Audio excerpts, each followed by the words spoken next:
Welcome to the Better Events Podcast. Join two event strategists, Logan Clements and Mary Davidson, who believe we can all create, host, and attend better events.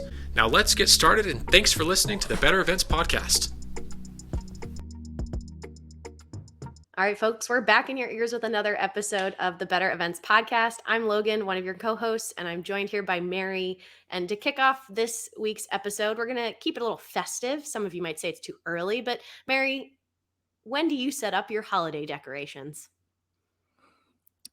Okay, so a lot of people are gonna hate me, but I have always been I celebrate Christmas, so I've always been a let's play Christmas music on November 1st type person.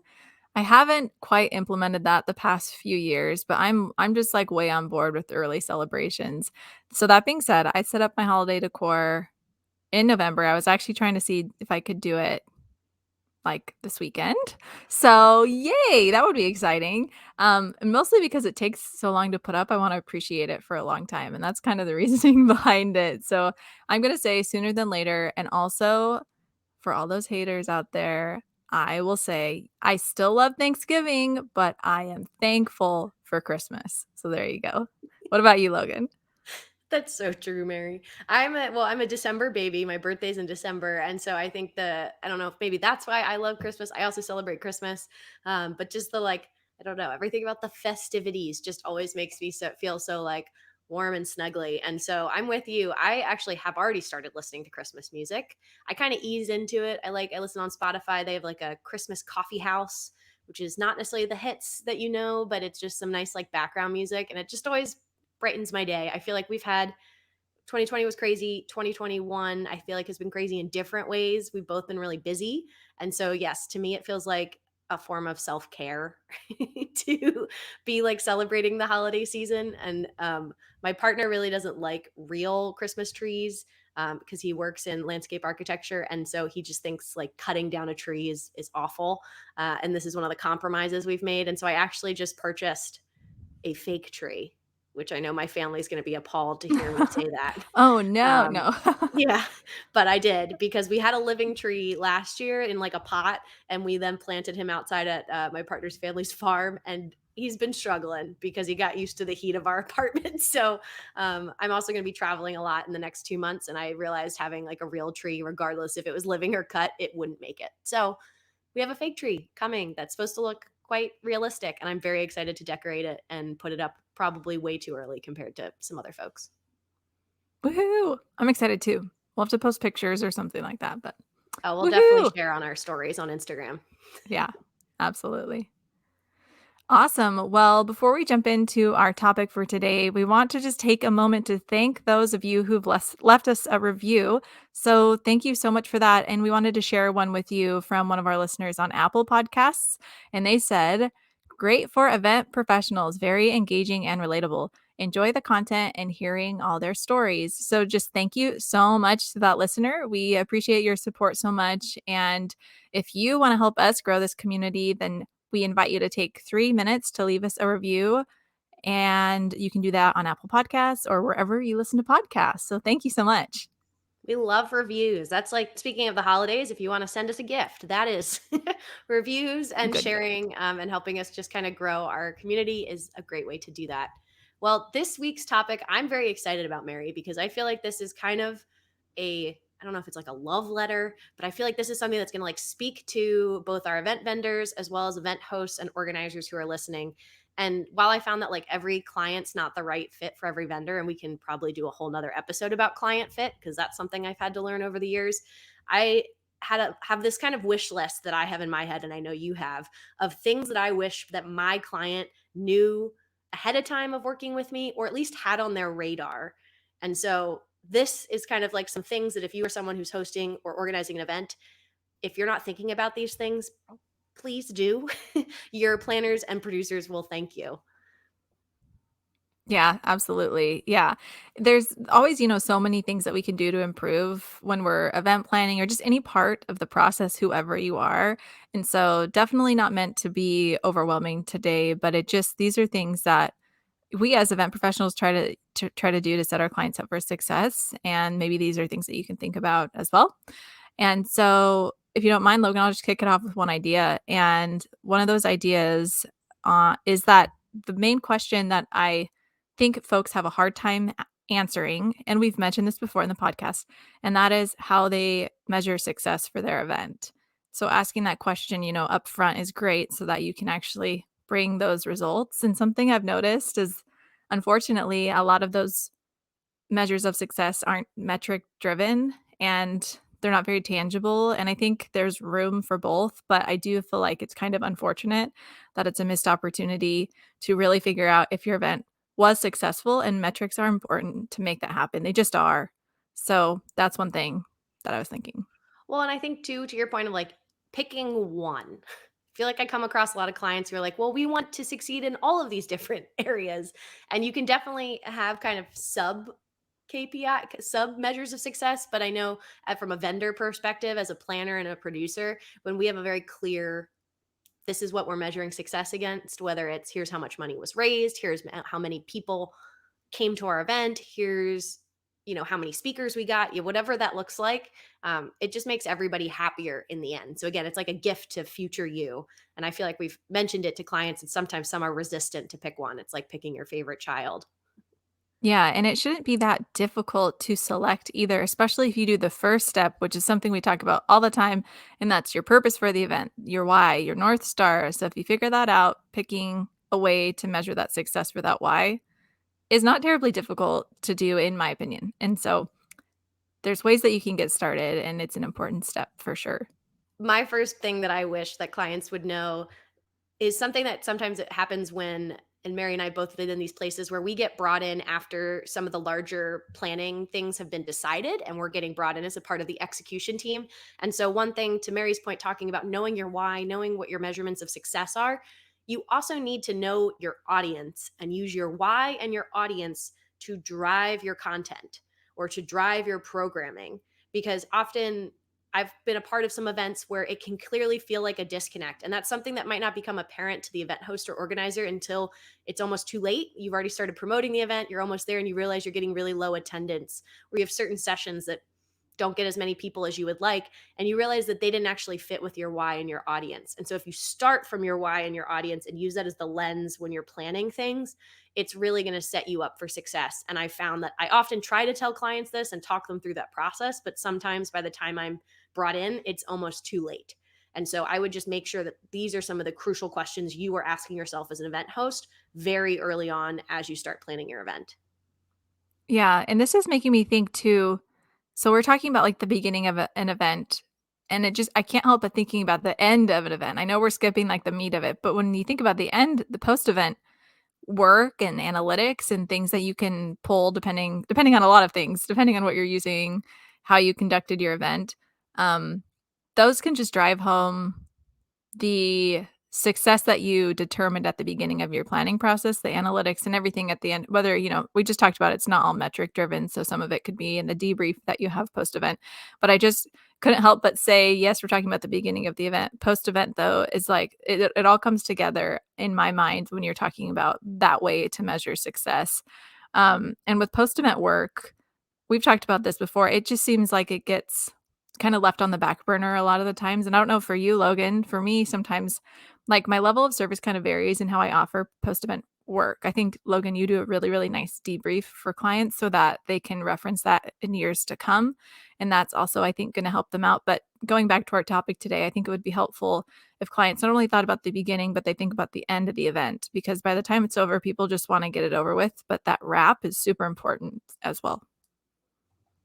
Yeah, thanks, Mary. A little shout out there. I love my good old post event feedback report. I think I have it as a download on my website. If you go there to loganstrategygroup.com, it is something that is really helpful to future you, especially if you have anything that's annual, a repeatable event.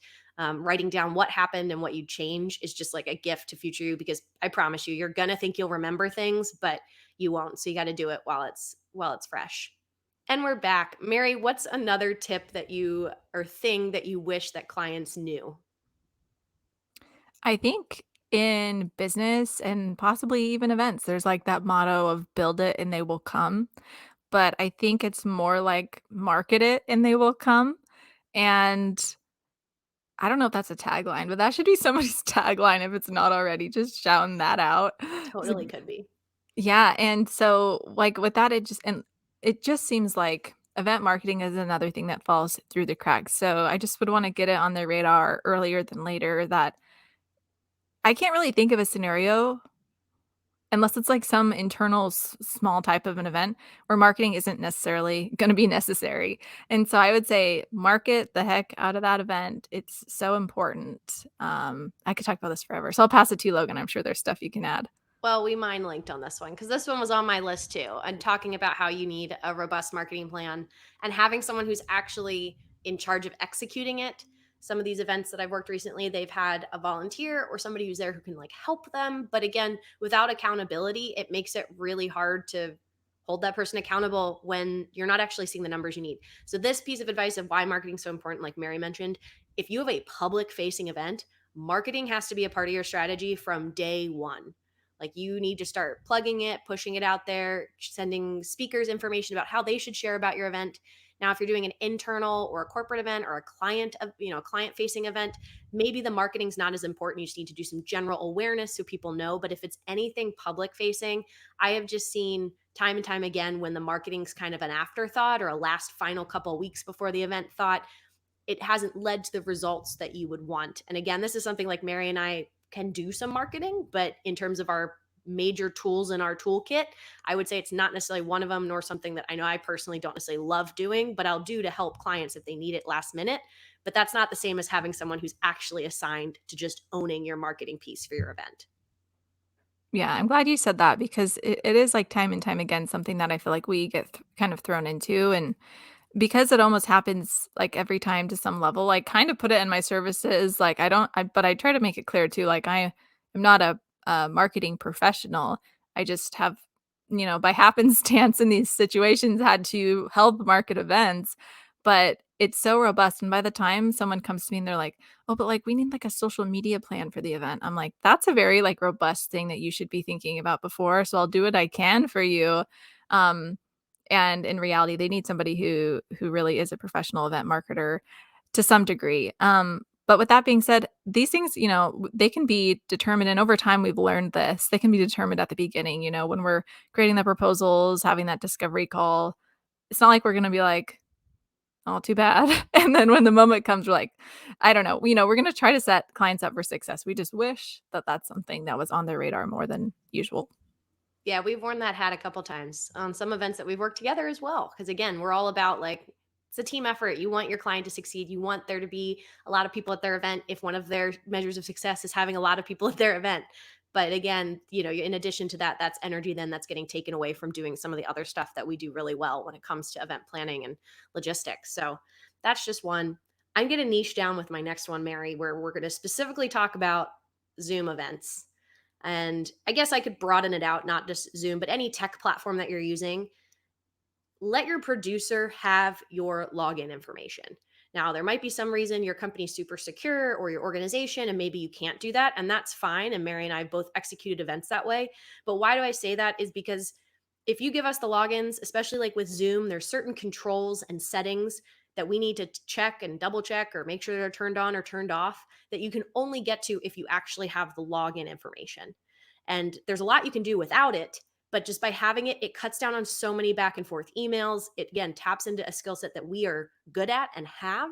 So think about it next time you're hosting an event on Zoom and you have somebody else helping you. If you're able to actually give them the logins and give them full ownership of your Zoom account for that event, you're just going to cut down on the headache and the things that you need to have on your plate.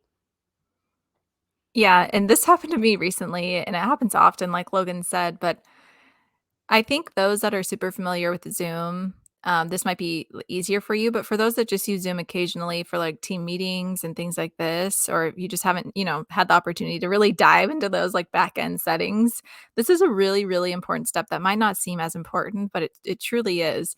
And a lot of it happens too, like, let's say, you do the best you can to make your back end settings what they should be, but then you start the event in Zoom, and there are certain things you can only change from the back end, and those are really important typically, and so that usually ends up being a scenario where it's like, "I cannot do this for you because you haven't shared this with me, and it needs to be done, like, immediately."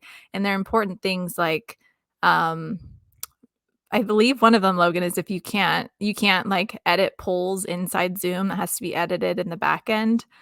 Just Yep. things like that have come up. Yeah, and one scenario in particular, the meeting was supposed to be, well, it was supposed to be a Zoom webinar, and it actually got started as a meeting. And like it didn't get scheduled as a webinar, and so they Yeah. just started it as a meeting, and I was like, well, we're just going to work with this then. There's going to be a lot of attendees here.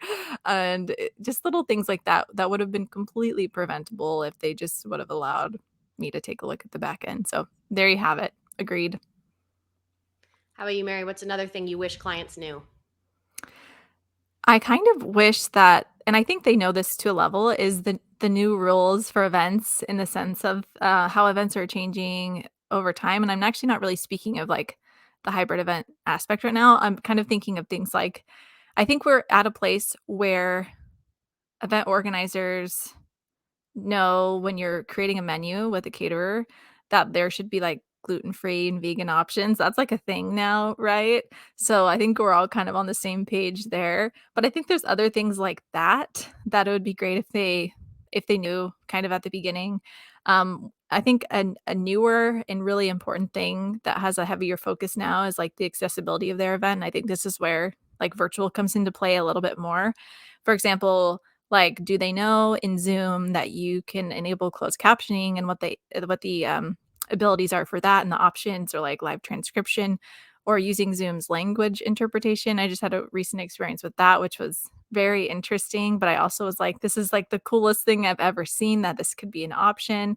And I know I'm leaning heavily on the virtual side right now, and that's just because that's what the world has been lately. But I think things like that are exciting, and I think they're really important shifts. So I hope that they could be on clients' radar as well. Yeah, no, that's a really valuable one. I feel like more people need to make that again a priority, or at least a part of their plan versus a last minute ask or afterthought. For sure. Yeah. What about you, Logan? Hit us with another one. So this one's also, we're sticking with the Zoom theme for now. I promise my last one that's only Zoom related, but just again saying that Zoom fatigue is real. And so as a client, don't just default to having your attendees on screen in a Zoom meeting because that's maybe what you do for your organization's normal meetings. Use an event as an excuse to do something different. With Zoom fatigue, that means we're all tired of being on screen. It's a different thing. If you're watching us on YouTube, you can see we're currently capturing video, and this is a different energy suck than just passively watching a one-way stream like a YouTube or on Vimeo or on a virtual event platform. And so just making sure that you're thinking through, again, tagging back to our earlier issues of like talking about your why, knowing your audience. An example where you wouldn't need that is, let's say it's a conference, it's a keynote speaker. They're just speaking at the audience. You probably don't need that to be in Zoom and have everybody on screen. You could do that as a one-way stream.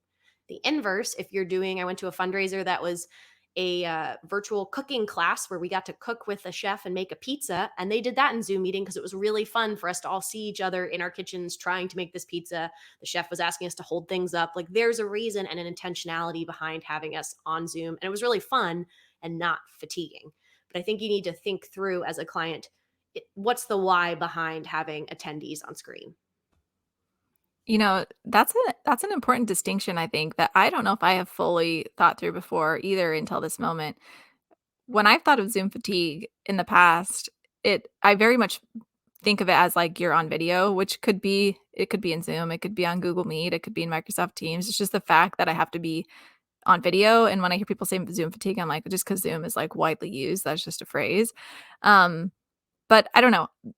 Maybe everyone else is like, no, duh, Mary, this is something that we've thought about before. But you're right, because it's all about engagement. Because I think the fatigue comes from being on screen, but it could be in Zoom and you're having a great time. So it's not necessarily Zoom fatigue just because you're in the platform Zoom. I don't know if Yeah, this is no, making any sense, but this is yeah, how no, my it brain's does. thinking right It now. does. And Yeah, there's, again, you and I have had these conversations of when you're saying if it's a Zoom meeting versus a Zoom webinar.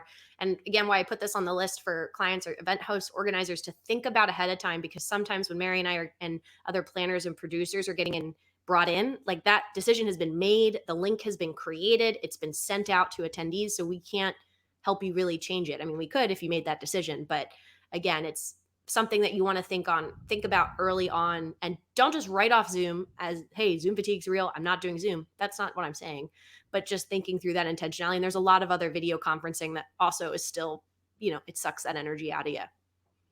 Yeah, What's your next one, totally. Mary? Well, I love one that you kind of started mentioning earlier, which was about speakers. So there have been so many scenarios when we've had to get a hold of a speaker like last minute for whatever reason they're running late or just who knows, we haven't heard from them. There's some reason so it's a really good backup plan to be able to have speaker contact information. And so emails are great, but phone numbers are better. And it's for those emergency situations where we could just take care of it rather than going through the client who like has their information. And so that's something else that's great for clients to know up front is the expectation of having access to the information, because in the end it's going to help their event turn out hopefully better, at least for contingency plans. Yeah, and I had this a couple recent events right now where I've had some speakers that have been really hard to get a hold of. And maybe some of them it's because they're VIP or they work in politics or they're just in a very like public facing role. And so then I have to often try to hunt down, their team or their staff or their assistant, whoever it is. But like that's still just as important if you are the event host and you can't get your VIP guests information, speakers information, but you get their assistant, someone who has a direct line, then knowing it is going to be kind of this whisper down a lane effect. If we're missing the speaker, we need to find them. But Mary, nail on the head. This one I would probably ratchet up as like one of my most important things from this episode for event hosts to take away, because especially if you're doing it virtual or you have a hybrid speaker, in person we can kind of like run around physically and try to like find the person and look in these different rooms and call up to their hotel room if you're in a hotel, or there's a different way to get a hold of them versus like virtually. I think some people think, oh, if you have my email, you're going to be able to find me. And that's not always the case. And if anything, we have even less, not, transparency into wondering where that speaker is or what's happening. And so having a direct line is crucial and going to save you as the organizer so much, save you stress by meaning like less stress on event day. And it will create less stress as well for your event producer and planner. Here, absolutely. Important one for sure. Another one that I was thinking is it would be great for clients to understand the importance of having partners for events, partners being, sponsors, ambassadors, maybe talent in certain cases, just people who are really going to help your event be more successful because they're spreading the word about it or they're maybe monetarily contributing in some way. So those key partners for the event, I think they fall on the wayside as well a lot of the time, but they really can impact the success of your event, both like because of revenue and then also just because of like spreading the word, like I was saying before about your event. So it's super important. And another thing is that to make it happen, it's a huge relationship building thing. Like the hope is that you have a relationship with some partner that you could reach out to about your event. And that's something that's hard for us as event professionals to go in and do from an outside perspective. It's really an internal relationship building thing. If that's something that we were going to take on, then it would end up being like a much longer contract or something like that because it's a whole different ball game. And so that's just something else that I think is important to remember. And once again, that happens near the beginning of the planning process, but the importance of partners. Yeah, those are so important, especially if you have like an annual event. It's always great to get some good partners on board because then, especially if you're like a mission driven organization, if you already have partners and vendors who have bought into your mission and it's just buying into what's the event that you're doing around that mission, you've cut down on some of the work for future you if you maintain those relationships versus having to rebuild them every single year with somebody Mhm. new. So I think that's a great one, Mary. My next one would be for clients. I wish that they wouldn't be afraid to ask questions. I'd like to think that everyone who works with me knows this about me, that I'm very open book and transparent, and I love questions. I think there are no dumb questions. If anything, it just helps you all get on the same page. But and that's something I always challenge myself is making sure I don't assume things because if I make assumptions, sometimes those assumptions are wrong. So if you work with me, you'll often find that I ask lots of questions or lots of clarifying questions. And I think this is really important for clients to know that they can also ask questions of planners. And if you are a planner or a producer, you should also feel very comfortable asking questions because some of my, I would say, like personal biggest errors that I've ever made in events or in working with a client, it's often been because I didn't ask a question or I didn't ask the right question. And if you don't know what the right question is, the best one is always like, is there some another question I should have asked, or is there anything else I should be asking you, and see if they come up with something. But I've just found it's like really helpful to ask those questions. And sometimes if you feel like you're not having a lot of that disconnect with clients, setting up a meeting where you're actually going to sit down and like, for me, it's like walk through my run a show if I'm doing a virtual event and actually talk my client through exactly what they see on screen. Here's what's happening, and confirming step by step, okay, yes, this is what you were expecting to. Great. Because we are living in this event world, and sometimes your clients are only doing this one event twice a year or something like that. And so they're not as comfortable with maybe, or I'd say they're not as familiar with some of the terms. So it's always helpful to have those clarifying meetings and ask lots of questions. And I think vice versa, don't be afraid as the client to ask questions of your vendors. Yeah, that's a great one. Love it. I think there's one more that we had that we wanted to talk about today about communications on the event day. So Logan, I'm just going to pass it over to you because this one was your brilliant idea and I love it. This is one I think is really important, but if you're a vendor, or I mean, if you're an event host, don't email your planner on the event day. I also would just probably not email any vendors on the actual event day. I would stick to whatever your pre-approved communication plan was, whether that was phone numbers, texting. If you're on site, you can do like handy dandy radios, walkie talkies. But this is something that it's on my list of things I talk to my clients ahead of event day and say, hey, you and I have been emailing a lot, but on the event day, I will not be checking my inbox. If we're doing virtual event, I already have too many other screens happening. And I usually set up a text chain with them, or we're on a call together. So making sure though that you first make that plan, but then clients, please stick to that plan. I've had a couple who still would send emails, and luckily I still kind of check it every so often. But if something big is happening, email is not the way to go. It's not going to be your fastest way of communicating with folks and getting a hold of them. And it's just going to lead to frustration. So if you're the client, I would encourage you, if your planner's not talking to you about how to reach them on event day, bring this up. That's one of the questions to ask. But then make sure you actually follow that and respect that, because it's just better for everybody. Yeah, absolutely. Lots of things, hopefully not overwhelming to anyone who's listening. And something I just want to point out in our recap for this is that, the title of this episode is Things That We Wish Our Clients Knew. And in the reality, these things would be wonderful if they have this understanding up front and over time as they work with us. Hopefully, these are things that we can kind of teach them. It's a really nice opportunity to have that. But at the same time, this is why event professionals are needed, right? This is part of what we bring to the table. And so, of course, we wish our clients knew these things, but thank goodness we're there in case they don't. So, like go superheroes event over here. pros. Super event pros. Yeah. So important stuff. Don't let it overwhelm you, whoever you are. And we really love our clients, love working with you, regardless of your knowledge of events before we start working with you. So it's always a good time. I was going to say, if you're working with us, these are all things you'll know that we already know, so that we will bring them up if you aren't already knowledgeable about them. But again, we're setting you up to be like a great client for anyone that you work with if you come in knowing some of this information ahead of time. But I think, Mary, that brings us to our bonus tip, which I will be bringing us our bonus tip this week. Very excited about this one. So this is for any folks out there. If you are asking a speaker to pre-record something, or anyone to submit a video to you for your event, my advice is to put your deadline to receive those videos 1 week earlier than you actually need to receive them. And so what I mean is that actually need to receive them date is like if you're doing edits, or if you need to upload them somewhere, or if someone on your team has to like review them and approve them. Set that deadline internally. Don't tell your speakers or the people you're asking. And then add 1 week to that. Make it 1 week earlier. Because if by setting that deadline 1 week earlier, I feel like when we were kids in school, often there's some quote out there about it that you will use all the time that you're given. And so if you set it 1 week earlier, you'll have everybody probably giving it to you that date that you've asked them to, on the last day possible. Even if you give them 3 months, 2 months, or a week, they're going to give it to you when you set that deadline. And then inevitably life happens. And so there's going to be a handful of folks that miss that deadline. And by giving yourself that like kind of internal extra week, you're setting yourself up to either chase those folks to get them, or if people drop off, you can find a new speaker or a new person to submit a video. Just gives you more time on your side to be flexible, however that looks for you for your event. I just did this with a client, and it saved everything. It was great. And again, we needed 15 speakers, and out of the 15, I think I had 11 hit the deadline. And then I spent that last week kind of chasing the final 4. And so from my time perspective, it was just it was so much less stressful than other ways that I've done it before.